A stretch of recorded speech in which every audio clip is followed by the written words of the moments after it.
Salam. Lebih keras lagi. Salam. Sudah berpisah dari tahun 90 nih. Jadi ada kerinduan untuk kita saling menyapa, saling menyambut satu dengan yang lain. Saya senang hari ini ada di sini. Tanpa ada rencana, tiba-tiba kami harus ke sini dan bisa bertemu dengan umat Tuhan di tempat ini yang sudah kami tinggalkan sejak tahun 90. Saudara-saudara yang kekasih di dalam Yesus Kristus, gereja hari ini merayakan, memperingati kesengsaraan Tuhan Yesus yang pertama. Dari semua hari raya gerejawi, kesengsaraan ini yang paling panjang. Bapak Ibu tahu berapa minggu kita harus menjalani perayaan Minggu Sengsara. Dari jemaat kita akan gereja berapa kali baru sampai Paskah? 7 kali ya. Ini berarti ikut katekisasi dulu nih. 7 kali. Kenapa Advent kok tidak sampai 7 kali? Tapi Minggu Sengsara sampai 7 kali. Supaya umat pilihan Tuhan sungguh-sungguh menghayati betapa besar kasih Tuhan kepada umatnya. Bapa di surga mengasihi manusia begitu rupa sampai dia mengutus anaknya sendiri. Yesus Kristus adalah sumber daripada kasih itu. Kehadiran Yesus Kristus di dunia kita bisa mengenal Bapa. Siapa Bapa yang sebenarnya? Siapa Bapa yang empunya hidup ini? Siapa Bapa yang menciptakan alam semesta ini, termasuk saudara dan saya? Tanpa Yesus Kristus hadir tengah dunia, kita akan raba-raba. Bapak tuh yang macam apa? Saudara-saudara yang kekasih, kita lihat sampai saat ini ada negara yang masih menyembah ciptaan Bapa, ciptaan Allah, ciptaan Tuhan. Orang Jepang masih menyembah matahari. Baru-baru saya ke Thailand, orang sana masih menyembah patung yang besar sekali. Mereka bikin ada patung yang tidur, ada patung yang duduk, ada patung yang tidur, ada yang duduk, ada yang berdiri. Jadi saya bilang sama teman-teman emeritus yang jalan sama-sama, saya bilang, coba kalian 2 ada di sini, kita 3 ada di sini. Ini mudah sekali transfer ke Allah Tritunggal. Kok ada tidur, ada duduk, ada berdiri. Begitu, masih begitu banyak manusia yang belum mengenal Allah sebagai Allah Bapa, satu-satunya yang memberikan keselamatan kepada manusia di dalam putranya Yesus Kristus. Karena itu saudara-saudara, di awal daripada Minggu Sengsara ini, kita lihat bahwa firman Tuhan dimulai pada pagi hari ini dari pengajaran Yesus sendiri tentang apa yang akan ia alami dalam perjalanan hidupnya di dunia ini. Yesus sendiri secara gamblang mengatakan perumpamaan tentang kebun anggur. Kebun anggur itu siapa? Kebun anggur ini kita semua, milik kepunyaannya. Dan tadi di dalam kisah itu bahwa yang pemilik kebun anggur pergi dan dia menyewakan kepada para petani untuk mengerjakannya. Dan nanti tiba waktu panen, dia akan kembali untuk mengambil bagiannya. Tetapi terjadi bahwa pada saat panen itu tiba, maka pesuruh-pesuruh perutusan dari pemilik itu datang untuk mengambil hasil. Mereka ditangkap dan dibunuh. Kemudian diberikan lagi utusan yang berikut, tetap begitu juga. Akhirnya pemilik kebun anggur mengutus putranya sendiri untuk datang. Dan ternyata mereka merasa bahwa penggarap-penggarap itu merasa bahwa oh ini akan jadi ahli waris. Jadi kita lebih baik bunuh dia. Saudara-saudara, dari mulut Yesus mengeluarkan perkataan ini, perumpamaan ini. Dan sebenarnya perumpamaan ini sebenarnya kena dengan dirinya sendiri. Kita adalah orang-orang yang paling berbahagia. Kita punya Yesus seperti itu.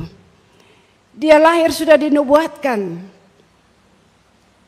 Dia punya kelahiran di kandang saja, tapi yang didatangi dia para majusi dan juga gembala-gembala. Ada banyak saksi dia lahir.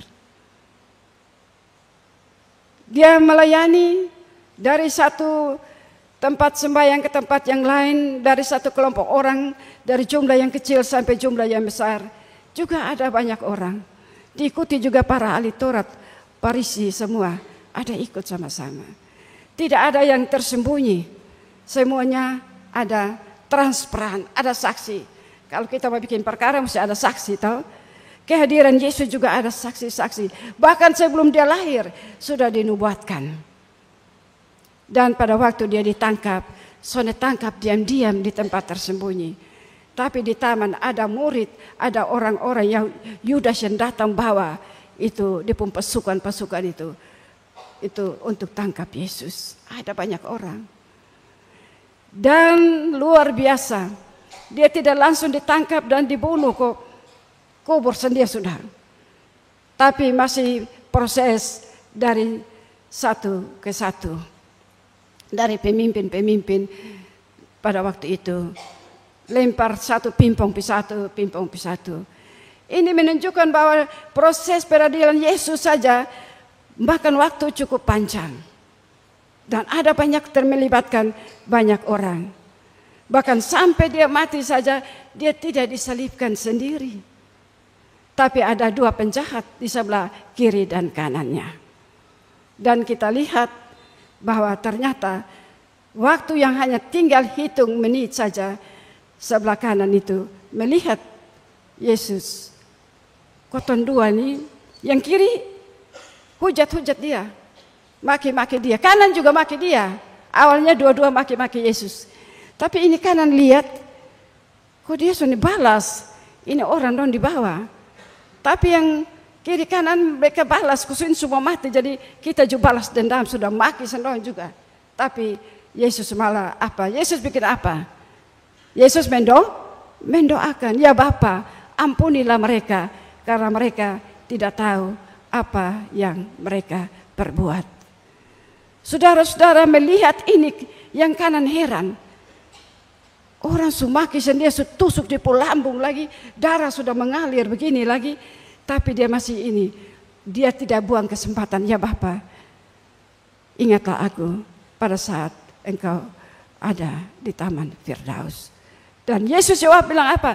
Saat ini juga engkau bersama-sama dengan aku di Taman Firdaus. Saudara-saudara yang kekasih, kita adalah orang yang berbahagia. Orang yang berbahagia yang menyembah Allah di dalam Tuhan. Banyak orang menyembah Allah, tapi Allah seperti apa? Allah menurut pikiran mereka, cara mereka yang seperti tadi saya omong itu. Patung berdiri, patung duduk, patung tidur. Itu patung tidur juga, aduh mau masuk ini. Itu pelancong-pelancong para wisata tidak boleh ribut.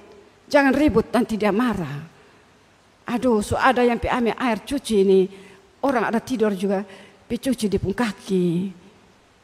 Itu kita lihat ya, sampai saat ini masih ada orang yang belum mengenal Allah yang sebenarnya. Kita ini orang yang paling berbahagia. Karena itu, minggu sengsara 7 minggu itu supaya kita sungguh-sungguh meresapi sedalam-dalamnya betapa besarnya cinta Allah kepada kita, tidak dibandingkan dengan apapun dalam hidup ini. Sidang Tuhan yang kekasih di dalam Yesus Kristus. Karena itu dalam firman Tuhan ini, apa yang kita mau tarik dari firman Tuhan ini? Penggarap-penggarap menolak untuk menyerahkan hasil atau bagian daripada sang pemilik. Karena itu mereka memperlakukan secara sadis hamba-hamba yang diutus dengan sangat buruk sekali, termasuk putra daripada pemilik itu. Yesus, kita bisa bayangkan ya, Yesus menceritakan ini kepada banyak orang dan dia tahu dia adalah putra dari pemilik itu. Dia lakukan itu, dia tidak menghindari, dia melakukan secara terus terang. Saudara-saudara, karena itu kita bisa merenungkan sejauh mana cinta kasih Yesus kita responi dalam hidup ini. Ada banyak kesempatan mampir dalam kehidupan kita untuk kita pakai sebagai satu respon terhadap cinta kasih Yesus dalam hidup. Namun terkadang kita tidak memanfaatkannya secara baik. Saudara-saudara, waktu saya pindah dari sini kan masuk gereja Kefas. Saat itu pas ada pergantian majelis gereja. Ada pergantian majelis gereja. Jadi kami hamba Tuhan di situ dibagi rayon ini. Saya baru masuk itu. Jadi saya dapat di satu rumah, dia seorang direktris. Dia seorang direktris, orangnya sombong sekali. Tapi saya kan belum kenal dia. Nanti dalam percakapan baru saya kenal dia. Jadi pada waktu masuk kita ini silaturahmi sedikit, kita nyatakan maksud kita bahwa mau pilih beliau juga sebagai ini calon majelis untuk periode itu, pergantian itu. Saudara-saudara dijawab bilang apa?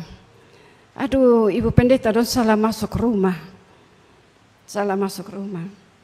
Kalau 2 tahun lagi masuk, baru pas.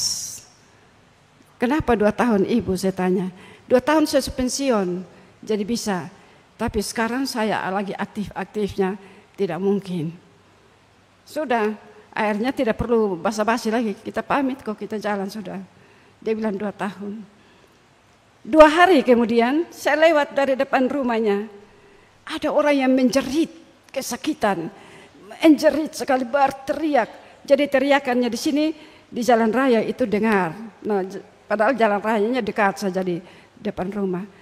Saya dengar itu, saya ingat ini rumah yang 2 hari lalu kita masuk ini. Jadi saya tanya tetangganya, siapa sih yang menjerit itu? Mereka beritahu nama ibu ini. Bapak ibu saya masuk. Mulut su bengkok, kaki tangan semua su bengkok begini. Kaki juga sudah tidak lurus lagi. Kok dalam 2 hari bisa terjadi seperti itu. Dia lihat saya, dia menangis. Minta ampun Ibu Pendeta, minta ampun. Mama minta ampun di Tuhan, saya bukan Tuhan. Tapi saya mau datang, kita berdoa sama-sama ya Mama. Kita berdoa. Namun saudara, singkat cerita, dia menderita seperti itu sampai genap 2 tahun. Sampai genap 2 tahun, kaki tangan sudah kaki sudah bisa lurus lagi. Jadi petinya itu tidak terlalu panjang tapi tinggi. Karena dia sudah kaku, sudah bisa kasih lurus lagi. Saudara-saudara, adalah satu kebahagiaan dan kehormatan. Kalau dalam hidup ini kita mau mensyukuri kasih dan kebaikan Tuhan. Kasih Bapa dalam pengorbanan anak tunggal Allah begitu luar biasa. Dia mengasihi sampai tersisa di pun diri. Kok nyawa dia kasih tidak tersisa di pun diri. Kita mana bisa mau kasih nyawa. Suami istri bilang kata kita pun cinta sampai mati. Suami mati istri mau ikut. Lebih sudah istri mati juga suami mau ikut. Suami orang datang selamat, wah dia lihat sebegini, lihat nona-nona yang gagah-gagah dong, ibu-ibu yang cantik-cantik. Tetapi kasih Bapa tidak pernah mengukur sejauh mana kasih kita kepadanya. Kasih Bapa tidak pernah berakhir. Amin, saudara-saudara.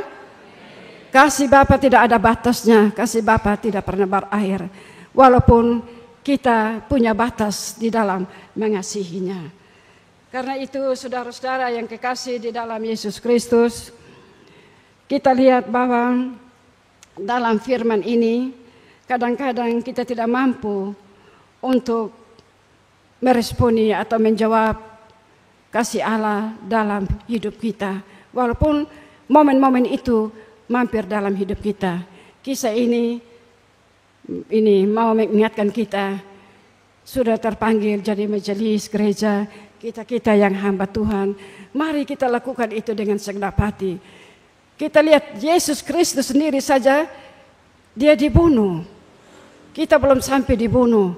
Mari kita lakukan dengan sukacita. Walaupun dalam pelayanan kita tidak mendapatkan perlakuan yang baik, yang menyakiti sekalipun, tetapi kita ingat bahwa kita adalah hamba Tuhan, bukan hamba manusia. Lakukanlah itu. Tuhan akan berjalan bersama-sama denganmu. Sehingga baiklah keadaanmu dan berbahagialah engkau. Amin. Ada kesempatan jadi guru sekolah minggu, jangan tolak. Kesempatan hidup ini kita sudah pernah tahu kapan Tuhan panggil kita. Tidak pernah kita tahu. Ada yang sedang makan-makan, tiba-tiba jatuh, sudah habis. Kita kan tidak pernah tahu, jangan pikir kita sehat. Tetapi dalam hidup ini perlu ada perenungan secara pribadi dengan Tuhan. Kita minta agar hidup yang Tuhan kasih yang begini singkat ini, Tuhan kita juga ambil bagian dalam pekerjaan Tuhan. Apa saja. Saya senang sekali, saya ketemu kemarin, saya pun jemaat dulu yang dia sudah aktif di gereja. Tapi setelah dia berkat saya habis berkat mereka baru saya pindah itu. Saya ketemu dia kasih tahu dia ada ambil bagian dalam pekerjaan gereja. Saya senang sekali. Wih, dulu nih kamu tidak ada dekat-dekat dengan gereja, tapi setelah lu nikah, lu betul-betul luar biasa. Dia mungkin ada di sini atau tidak, tapi kemarin saya jumpa dengan dia. Juga ada anak-anak yang waktu saya ada di sini, mereka masih remaja-remaja, tapi mereka bertumbuh dengan baik dan mereka mengambil bagian dalam pekerjaan Tuhan dengan luar biasa dan dahsyat. Mari, kesempatan tidak datang dua kali. Karena itu, sepanjang hidup ini, mari kita mau menerima, meresponi kasih dan kebaikan Tuhan dengan apa yang dapat kita lakukan. Jangan kita biarkan segala sesuatu itu berlalu dan hidup ini tanpa makna apa-apa. Saudara-saudara yang kekasih di dalam Yesus Kristus, kita tahu bahwa firman Tuhan dalam perumpamaan ini mau menggambarkan kehidupan saudara dan saya yang sudah diselamatkan oleh Allah. Justru seringkali kita mengkhianatinya, kita meninggalkan Allah dan menolak percaya hanya karena berbagai hal dalam hidup ini. Memang kita masih masuk gereja. Kita masih masuk gereja, masih perjamuan. Tetapi dalam tingkah laku kita, sikap hidup kita untuk menjadi saksi Kristus bukan hanya dengan kata-kata saja, tetapi dengan perbuatan. Kata-kata juga kita bisa bohong, tapi perbuatan kan tidak bisa bohong. Kata-kata mungkin orang juga tidak dengar. Orang mungkin dengar dari telinga kiri tembus telinga kanan. Tapi kalau kehidupan rohani kita, tidak ada yang bisa coret toh kehidupan rohani kita. Kita buktikan itu sepanjang kita dapat. Kita sudah jadi Kristen, tetapi hati kita masih terikat dengan hal-hal duniawi ini. Kita tidak mampu untuk membalas kebaikan Tuhan ini Karena apa? Ada banyak hal. Karena kedagingan kita, karena hawa nafsu kita. Hawa nafsu membuat cinta kasih itu hilang. Cinta kepada Kristus sudah hilang, tetapi juga cinta di dalam rumah tangga juga hilang. Cinta terhadap sahabat juga hilang. Seraka punya kerja, di Kupang kakak adik bisa membunuh hanya karena persoalan tanah. Padahal tanah banyak, tapi yang dia mau ini, dia mau adik kasih. Walaupun adik sudah tempati itu, dia mau adik serahkan pada dia. Tidak mau, dia asap pisau berapa hari, langsung bunuh di jalan. Karena ini adik lari, kejar dapat di jalan, tikam di jalan, mati. Saudara-saudara, ini keserakahan. Orang membabi buta untuk melakukan apa-apa dengan tidak memikirkan apakah itu dosa atau tidak. Mata segelap, hati sebuta. Saudara-saudara yang kekasih di dalam Yesus, keserakahan akan mamonisme kadang-kadang membuat kita lupa diri. Sekarang di pengadilan Kupang itu, kasus yang paling tinggi apa? Perceraian. Perceraian yang paling tinggi. Kasih antara suami dan istri hambar. Yang paling anehnya suami bisa lepas istri dengan anak-anak dan kawin masuk agama lain. Dia Kristen, tapi dia masuk Muslim untuk kawin dengan dia pun selingkuhannya. Saudara-saudara yang kekasih dalam Yesus Kristus, ini sangat menyakitkan. Sangat-sangat menyakitkan. Karena itu Minggu Sengsara 7 minggu ini, supaya betul-betul kita ada di dalam rumah Tuhan. Di tempat lain, selama Minggu Sengsara malam-malam, orang habis makan, datang duduk-duduk di gereja, mereka saat teduh, terus mereka pulang. Kita lihat saudara-saudara kita yang Muslim, mereka puasa saja, karena kita pun ini tempat penginapan ini juga seperti guest house begitu ya, ada banyak orang Muslim juga di situ. Mereka malam itu tidak tidur mempersiapkan makan buka puasa, sudah itu baru mereka tidur. Dan itu mereka lakukan selama 1 bulan. Nah, kita lakukan, bukalah pintu gereja. Malam-malam itu Minggu-Minggu Sengsara, kita ada di sini untuk bisa berdoa, menyanyi, berdoa, kita pulang. Jadi kita membangunkan batin kita, kita ajak jiwa kita untuk melekat erat dengan Tuhan Yesus. Amin saudara-saudara, segala sesuatu harus dicoba. Tidak ada instan-instan, ada kemauan, kita harus bangun batin kita, kita ajak jiwa kita. Kenapa Daud itu bisa bangun pagi hari untuk berdoa, padahal dia kurang apa? Dia orang yang dekat dengan Tuhan, Tuhan kasih dia, tetapi dia sadar bahwa dia butuhkan Tuhan dalam hidup ini. Saudara-saudara yang kekasih dalam Yesus Kristus, karena itu jangan andalkan harta dan kekayaan. Harta dan kekayaan tidak akan menolong kita di saat kita sakit. Mungkin kita pakai dokter yang ahli dari satu tempat ke tempat yang lain, tetapi juga napas ini Tuhan yang pakai. Saudara-saudara, ada satu kisah di Agape. Ada satu keluarga yang tahun itu, tahun 80-an saja, bahkan 70-an, mereka pegang uang MM-an. Sekarang kita bilang MM-an ini besar, mereka tidak anggap besar karena dari tahun itu mereka sudah pakai pegang MM-an. Jadi satu kali saya pimpin persekutuan di Persekutuan Bukit Sion, mamanya punya. Bapaknya masih kufencu karena mereka tidur di atas uang.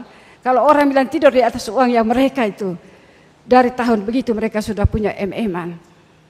Tidur di atas uang. Jadi satu kali saya bawa firman di persekutuan doa mamanya ini.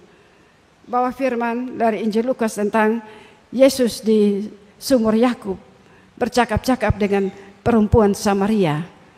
Jadi saya masih jelaskan sampai ini perempuan Samaria ini tidak mau kasih Yesus karena mereka bukan ini sahabat ya. Masa kau seorang Yahudi minta air dari saya, seorang perempuan Samaria? Tentu Yesus balas toh. Tapi kalau kau tahu siapa saya, air yang dari saya yang akan berikan kepadamu, kau minum dan tidak haus lagi. Nah, mendengar ini, dia ada minum oke, karena mereka ini punya perusahaan yang rambut putih pasti kenal. Mereka tuh punya perusahaan anggur Nagamas. Kan mungkin ada jual juga di sini. Mereka antar pulau di NTT ini. Dia dengar, padahal saya bawa firman, dia dengar baik-baik. Tapi saat saya bilang, air yang aku berikan kepadamu, kau tidak akan haus lagi. Dia sambung dari luar. Dia dan di teman ada 3 orang. Dia sambung bilang begini, air dari sumur Yakub itu mau sama dengan saipung air.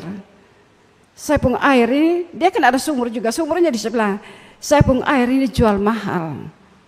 Karena memang air itu akan dimasukkan di dalam ini bak penampungan besar sekali, terus dimasukkan ramuan-ramuan, beberapa waktu kemudian dicedok sudah di anggur dan dia isi di botol packing untuk kirim ke NTT, seluruh kepulauan di NTT ini.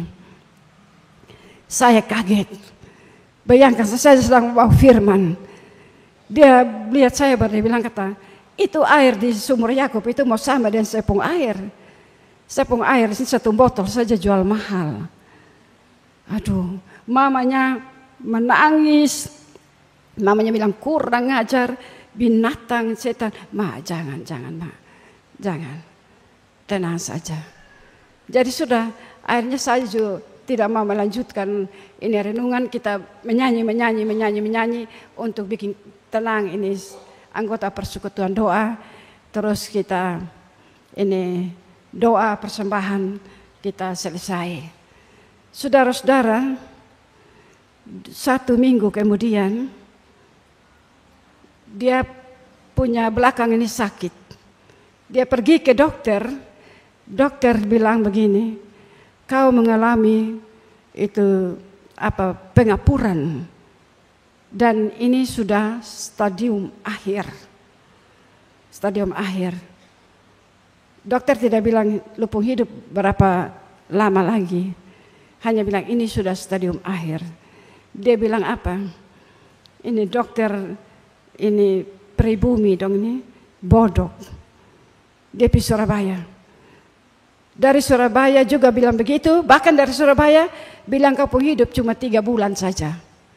Dia pilih Penan, dari Penan juga sama begitu, dia pilih di Guangzhou. Dia bilang ini Penan, Surabaya, Jakarta sama dengan bodohnya orang dokter di Kupang.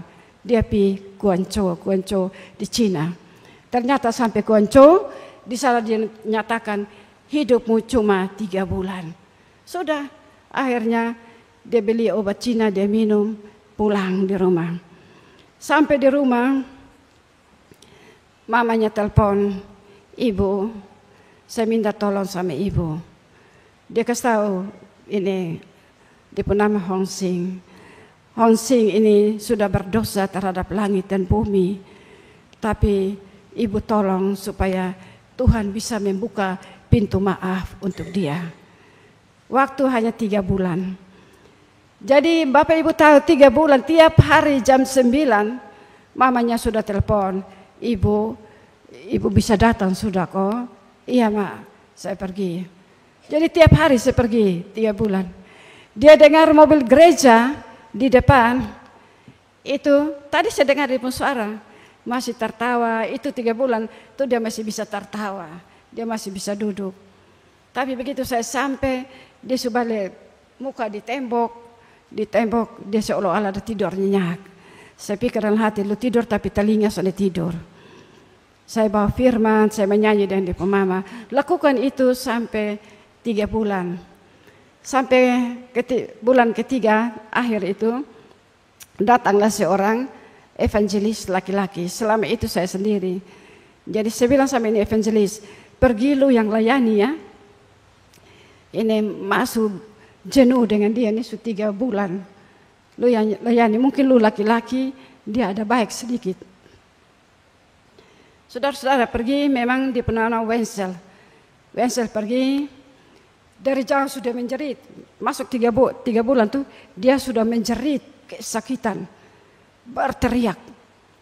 Dari jauh, dari luar kita sudah dengar. Wenzel pergi bilang, kau tenang ya, ini supaya kita berdoa, siapa tahu Tuhan mau ini memulihkan dan menyembuhkan kau. Dia jawab bilang apa? Lu pun Tuhan yang sutua gonggok itu, mata sebuta lagi, gigi serubu semua, dia mau bisa sembuhkan saya.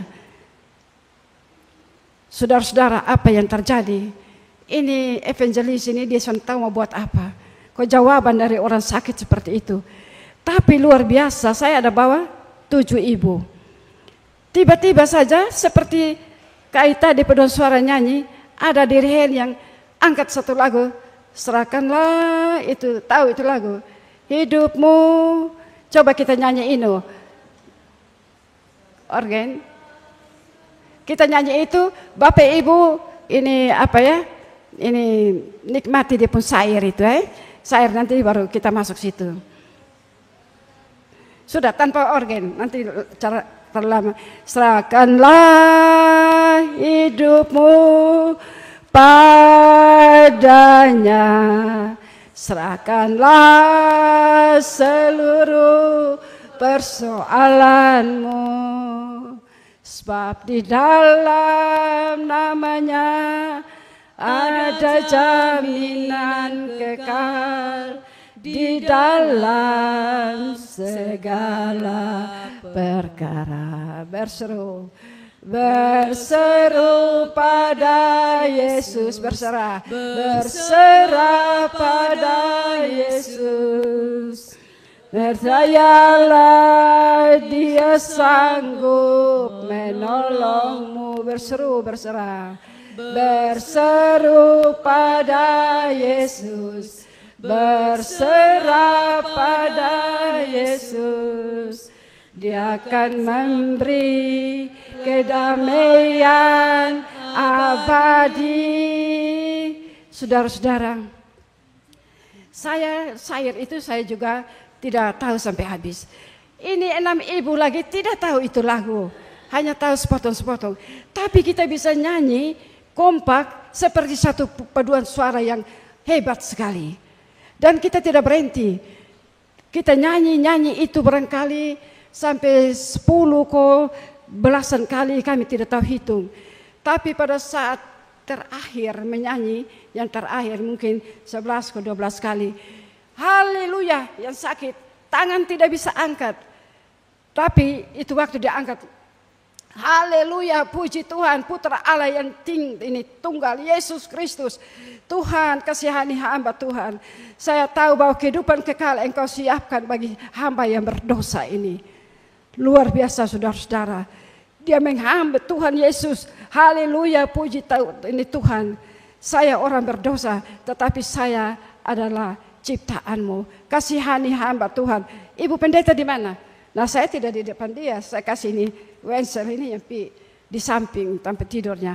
Ibu pendeta di mana? Sini, ibu pendeta. Iya kok, saya ada di sini kok. Iya kok. Ibu pendeta dia sorong tangan, jabat tangan dan saya. Ibu pendeta janji ya, kasih damai saya dan Tuhan Yesus. Saya mau jadi Tuhan Yesus punya anak saat ini. Ibu pendeta janji, dia genggam tangan. Saya janji. Kapan? Besok. Karena saya mesti kasih tahu ketua majelis apa semua untuk besok baptis dewasa. Saudara-saudara tidak bisa duduk, tidak bisa bangun berdiri. Tapi besok kita datang, dia sudah pakai baju putih, celana putih, dasi. Semua keluarga sudah datang. Ternyata saudara-saudara besok itu di ulang tahun. Nah, gempar di Kota Kupang, apalagi di kalangan orang Tionghoa. Honsing yang ini olok-olok Tuhan kau bisa percaya. Ini mereka tidak percaya. Jadi besok itu mereka datang dengan membawa ulang tahun. 1 meja panjang kita mau taruh ini anggur yang roti perjamuan, karena majelis semua pada ikut perjamuan, penuh dengan kue ulang tahun. Karena bahagia, Honsi bisa percaya Tuhan. Saudara-saudara, saat itu betul-betul dia bisa bangun berdiri untuk Dewi ini berdoa. Saya tumpang tangan dan dia kasih berkat dia, dan dia naik tidur kembali. Setelah dia terima roti dan anggur, dia masih hidup 3 hari, baru dia meninggal. Saudara-saudara, itulah kasih dan kebaikan Tuhan. Tuhan Yesus tidak membiarkan kita dirampas oleh siapapun juga. Amin, saudara-saudara. Tapi kita yang memberi diri, kita memberi hati kita. Kita milik Tuhan. Hati kita ini juga milik Tuhan. Kita jaga hati ini dari segala kewaspadaan.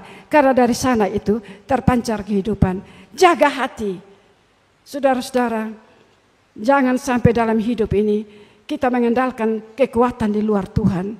Saya tahu banyak orang Kristen yang mengandalkan kekuatan, yang merasa itu kekuatan yang lebih di luar Tuhan, dan mati menderita. Saudara-saudara, saya punya itu di kampung saya tuh ada satu keluarga, dia hidup itu dia pakai, waktu mati menderita sekali, menderita. Nah, tidak bisa omong. Tapi saya bilang keluarga, tidak boleh takut hal-hal seperti ini. Mari semua istri, anak-anak semua ikhlas untuk kita doakan lepas. Doa lepas. Tapi dia sudah menderita berapa lama? 5 tahun. 5 tahun menderita stroke, kaki dan telipak apa semua. Baru mau melepaskannya itu. Baru dia pergi.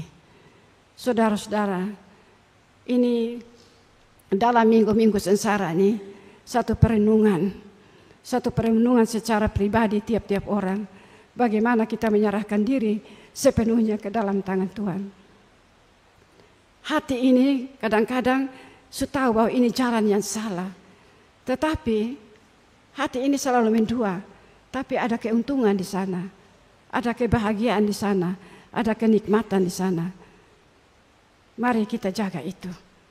Jaga hidup kita. Maut datang bukan pilih yang sudah putih. Bukan pilih yang sudah lansia. Yang masih muda-muda, yang sekarang lagi tren bunuh diri, yang muda-muda bunuh diri. Ini gaya hidup anak muda sekarang. Saudara-saudara, kalau saudara minum racun bunuh diri, sana di pengadilan lagi, masuk bulat-bulat di neraka. Hidup susah mau masuk neraka lagi. Hidup susah begini, cari Tuhan. Supaya kita menikmati kebahagiaan di surga, kita akan makan sehidangan dengan Yesus Kristus di surga. Amin. Karena itu sebagai orang tua, kita betul-betul mewariskan kepada anak kita. Jangan mewariskan harta benda yang terlalu banyak. Nanti dia membunuh. Seperti tadi saya cerita.